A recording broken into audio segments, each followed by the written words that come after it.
We continue now with our wall-to-wall coverage of the disaster that's unfolded in the Eastern Cape over the past week. Oxfam South Africa is urging government to take immediate action to safeguard rural communities from escalating impacts of climate change. While early warning systems are a vital first step in disaster preparedness, the organisation is stressing that they are not enough. According to Oxfam, these systems are merely preliminary measures and must be part of a broader, more proactive strategy to tackle the root causes of how vulnerable people are. And of course, this all comes on the back of these devastating floods in the Eastern Cape. We now know that 57 people are confirmed to have died. Let's unpack the story further. We're joined by Busiswa Nyume. She's Oxfam South Africa's provincial coordinator. Busiswa, thanks for your time this afternoon. It's incredible that year after year we see the same disasters unfolding, particularly in the Eastern Cape and in KwaZulu-Natal, with really very little, as far as we can tell, in terms of government's preparedness improving. What are you seeing on the ground? It's what is happening on the ground is very sad. Government could not immediately come to the rescue of those that were affected. There were people that were hanging over trees and people that were on top of the roofs. But the emergency response did not come on time. As a result, some of the people drowned. So we are facing a very serious situation here in Umtata. Even the disaster relief fund that I think should be in place, I don't think it was in place. People were stranded, but it did come along at some point. People were taken to the community halls. So people are now staying at the community halls and they are being supported by local NGOs, churches. Oxfam is also on the ground. Thank you. So having said that, Busiswa, how would you rate government's response? You've said organizations were not able to get there in time. Many people drowned as a result. So how would Oxfam South Africa rate government's response locally and across the province? So I think what is the problem is the early warning systems and how difficult it is to reach the people that stay in rural areas. I think for me, government needs to do better on how these messages reach people that are in the rural areas. Not everybody has an access to the television or to the radio. So there must be means that are done to make sure that rural communities get these messages of the weather forecast. So, for example, they can easily work with the councillors and the ward committees to transfer the messages into the communities. In most communities, there's community WhatsApp groups, for example. Those can be used to transfer these messages to save lives. Thank you.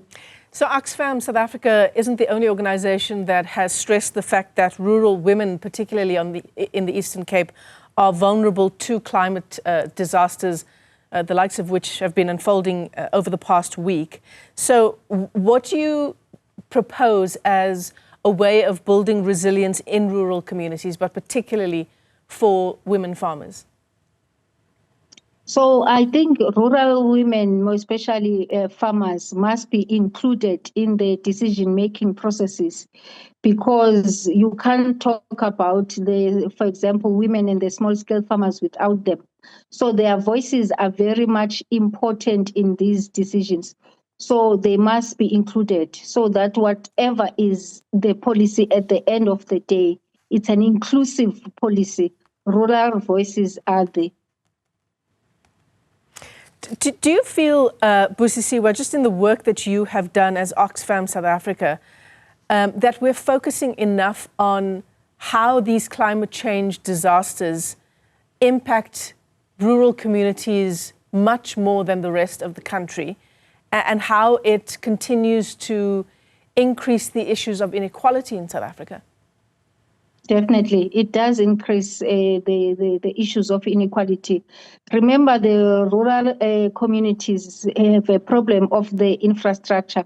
So when these disasters hit, it hits them very hard.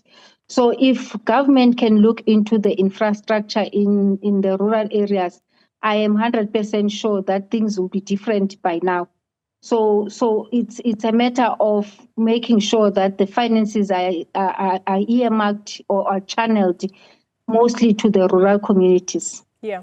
And as someone working directly with these affected communities, what do you think are the important voices that are being left out of this kind of conversation that you and I are having?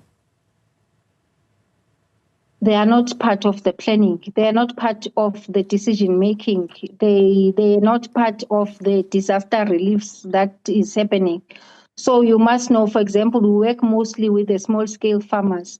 When a small scale farmer has lost their crops or lost their livestock, there is no relief for them. One, they don't even have insurances to make sure that they get relief or they get money from these private companies like your Old Mutual and the other private companies that can give them insurance. So a lot has to be done, and they should be included in everything that's it's a decision about their lives. Yeah, so in a disaster like this, the crops are wiped out, the cattle wiped out, and these rural farmers, how do they even begin to start from scratch? I'm not even sure if they will ever recover from this. As I'm saying already, we already know how slow government responds to issues like this. Rural people are always left behind, and I'm not sure how and why. So they will not recover from this. It will take time for them to even get what they had. So, for example, it means that they have lost their income and they've lost their livelihoods and they have to start from scratch. I know it is going to take time for government to bring that relief to them and have funds that are going to support these small-scale farmers. So it's very sad. So Yeah. we call upon private sector and the other and government to speed up this process because it's very sad. Even the temporary accommodation of those that are affected, they don't know what is going to happen. They've lost their houses, they've lost everything. So they are now already asking questions, what is next? How long are we going to stay in these temporary shelters? And I imagine the answers are not immediately forthcoming. It's heartbreaking. No. Busiswa Nyume, let me thank you for your time this afternoon. Busiswa is Oxfam South Africa's provincial coordinator. And in the Eastern Cape, it's a story of not only lives being lost, but livelihoods as well.